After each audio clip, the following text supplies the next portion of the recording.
राधे राधे। एक पिता का फैसला। क्या बताऊं मम्मी, आजकल तो बासी कढ़ी में भी उबाल आया हुआ है। जब से पापा जी रिटायर हुए हैं, दोनों लोग फिल्मी हीरो हीरोइन की तरह दिन भर अपने बगीचे में ही झूले पर विराजमान रहते हैं। न अपने बालों की सफ़ेदी का लिहाज है, न बहू बेटे का। इस उम्र में दोनों मेरी और नवीन की बराबरी कर रहे हैं। ठीक है माँ, मैं आपसे बाद में बात करती हूँ। शायद सासू माँ आ रही है। सासू माँ ने बहू की बातें कमरे के बाहर सुन ली थी, पर नज़रअंदाज करते हुए खामोशी से चाय सोनम को दे दी। सासू माँ बहू सोनम को चाय देने के पश्चात पति देव अशोक जी के लिए चाय ले जाने लगी। ऐसा देखकर बहू सोनम के चेहरे पर व्यंग्यात्मक मुस्कान तैर गई, पर सासू माँ समझदारी दिखाते हुए बहू की इस नाजायज़ हरकत को नज़रअंदाज करते हुए सिर झुकाए वहाँ से निकल गई। पति के रिटायर होने के बाद कुछ दिन से उनकी दिनचर्या हो गई थी। आजकल सासू माँ प्रभा जी अपने पति देव अशोक जी को उनकी इच्छा अनुसार अच्छे से तैयार होकर अपने घर के सबसे खूबसूरत हिस्से अपने पति देव के साथ झूले पर बैठकर उनको कंपनी देती थी। प्रभा जी ने सारी उम्र तो उनकी बच्चों के लिए लगा दी।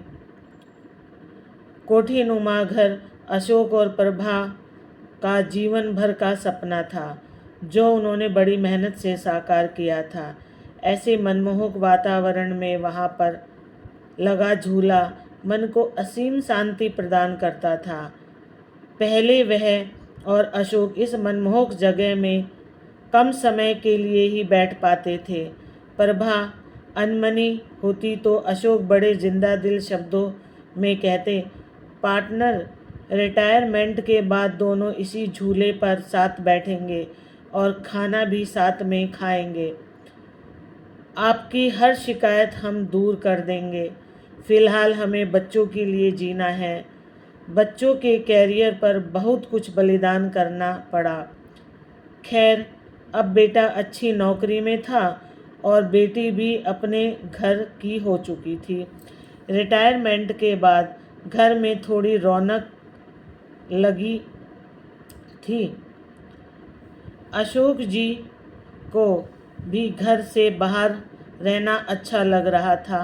पहले तो बड़े पद पर थे तो कभी उनके कदम घर में टिकते नहीं थे, लेकिन उनकी बहू सोनम अपने पति नवीन को उसके माता पिता के लिए ताने देने का कोई मौका नहीं छोड़ती थी। उसने उस कोने के बगीचे से छुटकारा पाने के लिए नवीन को एक रास्ता सुझाते हुए कहा, क्यों न हम बड़ी कार खरीद लें।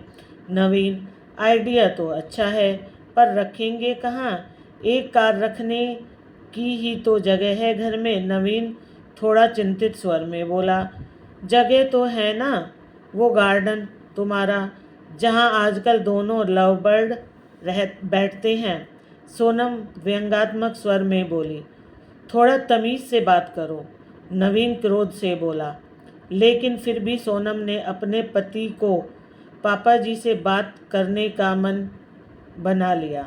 अगले दिन नवीन कुछ कार की तस्वीरों के साथ शाम को अपने पिता के पास गया और बोला, पापा, मैं और सोनम एक बड़ी कार खरीदना चाहते हैं।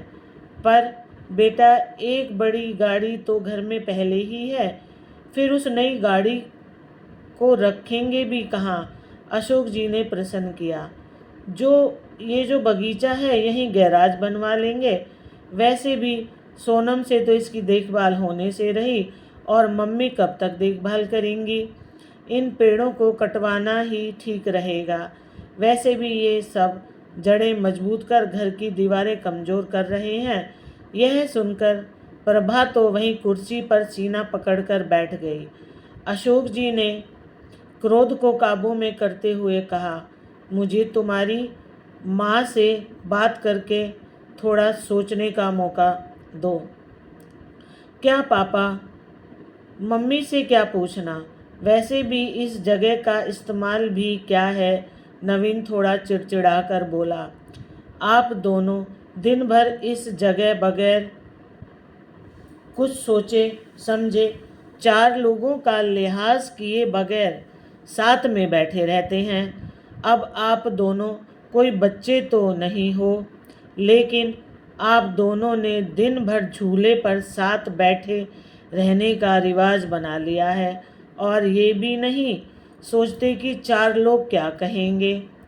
इस उम्र में मम्मी के साथ बैठने की बजाय आप अपनी उम्र के लोगों में उठा बैठे करेंगे तो ज़्यादा अच्छा लगेगा, न कि यह सब। और वह दनदनाते हुए अंदर चला गया। अंदर सोनम की बड़बड़ाहट भी जारी थी। अशोक जी कड़वी सच्चाई का एहसास कर रहे थे, पर आज की बात से तो उनके साथ प्रभा जी भी सन रह गई। अपने बेटे के मुंह से ऐसी बातें सुनकर दोनों का दिल भर आया था और टूट भी चुका था। रिटायरमेंट को अभी कुछ ही समय हुआ था, जो थोड़ा सुकून से गुजरा था। पहले की जिंदगी तो भागम भाग में ही निकल गई थी। बच्चों के लिए सुख साधन जुटाने में अशोक जी आज पूरी रात ऊहा-पोह में लगे। कुछ सोचते रहे और कुछ समझते रहे और कुछ योजना बनाते रहे। लेकिन सुबह जब वे उठे तब बड़े शांत और प्रसन्न थे। वे रसोई में गए और खुद चाय बनाई। कमरे में आकर पहला कप प्रभा को उठाकर पकड़ाया और दूसरा कप खुद पीने लगे। आपने क्या सोचा? प्रभा ने रुहासे लहजे में पूछा। मैं सब ठीक कर दूंगा, बस तुम धीरज रखो, अशोक बोले। पर हद से ज़्यादा निराश प्रभा उस दिन पौधों में पानी देने भी ना निकली और न ही किसी से कोई बात की। दिन भर सब सामान्य रहा, लेकिन शाम को अपने घर के बाहर टॉयलेट का बोर्ड टंगा देख नवीन ने भौचक के स्वर में अशोक से प्रश्न किया, पापा, माना कि घर बड़ा है, पर ये टॉयलेट का बोर्ड किस लिए? अगले महीने मेरे स्टाफ के मिस्टर गुप्ता रिटायर हो रहे हैं, तो वो इसी घर में रहेंगे, उन्होंने शांतिपूर्ण तरीके से उत्तर दिया। हैरान नवीन बोला, पर कहाँ? तुम्हारे पोर्शन में, अशोक जी ने सामान्य स्वर में उत्तर दिया। नवीन का स्वर अब हकलाने लगा था। और हम लोग? तुम्हें इस लायक बना दिया है। 2-3 महीने में कोई फ्लैट देख लेना या कंपनी के फ्लैट में रह लेना। अपनी उम्र के लोगों के साथ अशोक का एक एक शब्द चबाते हुए बोल रहे थे। हम दोनों भी अपनी उम्र के लोगों में उठे बैठेंगे। तुम्हारी माँ की सारी उम्र सबका लिहाज करने में निकल गई, कभी बुजुर्ग तो कभी बच्चे। अब लिहाज की सीख तुम बच्चों से लेनी बाकी रह गई थी। पापा, मेरा वो मतलब नहीं था। नवीन सिर झुकाकर बोला, नहीं बेटा, तुम्हारी पीढ़ी ने हमें भी प्रैक्टिकल बनने का सबक दे दिया। जब हम तुम दोनों को साथ देखकर खुश हो सकते हैं, तो तुम लोगों को हम लोगों से दिक्कत क्यों है? इस मकान को घर तुम्हारी माँ ने बनाया। ये पेड़ और इनके फूल तुम्हारे लिए मांगी गई न जाने कितनी मनौतियों की साक्षी है। यह तो अनोखा कोना छीनने का अधिकार मैं किसी को भी नहीं दूंगा। पापा, आप तो सीरियस हो गए। नवीन के स्वर अब नम्र हो चले थे। ना बेटा, तुम्हारी माँ ने जाने कितने कष्ट सहकर, कितने त्याग कर मेरा साथ दिया। आज इसी के सहयोग से मेरे सिर पर कोई कर्ज नहीं है, इसलिए सिर्फ ये कोना ही नहीं, पूरा घर माँ का ऋणी है। घर तुम दोनों से पहले उसका है, क्योंकि जीभ पहले आती है न कि दांत। जब मंदिर में ईश्वर जोड़े में अच्छा लगता है तो माँ बाप साथ में बुरे क्यों लगते हैं? जिंदगी हमें भी तो एक बार ही मिली है, इसलिए हम इसे अपने हिसाब से एंजॉय करना चाहते हैं। राधे राधे। अगर आपको ये कहानी अच्छी लगी हो तो चैनल को सब्सक्राइब, लाइक और शेयर ज़रूर करें और कमेंट में ज़रूर लिखकर बताएं कि इस कहानी से क्या सीख मिली है। राधे राधे सबको।